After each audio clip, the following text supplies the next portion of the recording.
எபிரேயர் 11ஆம் அதிகாரத்தில் இடம்பெற்றிருக்கிற விசுவாச வீரர்கள் ராஜ்யங்களை ஜெயித்தவர்கள்.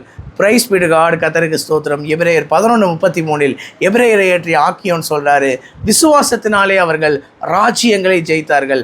ராஜ்யங்கள் அப்படின்றோன்னா எந்த ராஜ்யங்கள் அப்படின்னு ஒரு கேள்வி வருது இல்லை. இயேசு கிறிஸ்து ஞானஸ்தானம் பெற்ற பின்பு பிசாசினால் சோதிக்கப்பட்டார்.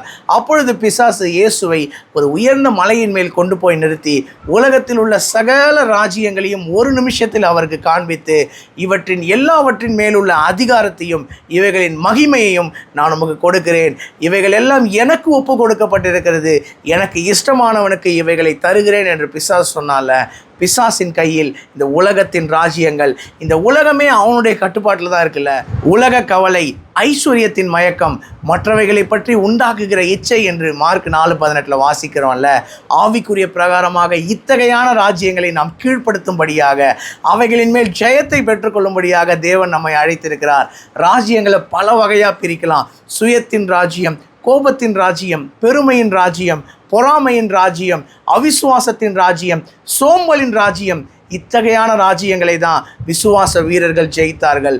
நாமும் விசுவாசத்தை துவக்குகிறவரும் அதை முடிக்கிறவருமாய் இருக்கிற இயேசு கிறிஸ்துவை நோக்கி நமக்கு நியமித்திருக்கிற ஓட்டத்தில் விசுவாசத்தோடு ஓடுவோம். நாமும் ராஜ்யங்களை ஜெயிக்கிறவர்களாக, ராஜ்யங்களை சுதந்திரிக்கிறவர்களாக மாறுவோம். என்னுடைய வாயின் வார்த்தை, என்னுடைய இருதயத்தின் தியானங்கள் கர்த்தருக்கு முன்பாக பிரதியாக இருக்கட்டும். கர்த்தருக்கு சித்தமான இன்னொரு வீடியோ பதிவில் நாம் சந்திப்போம். God bless you all. Thank you so much.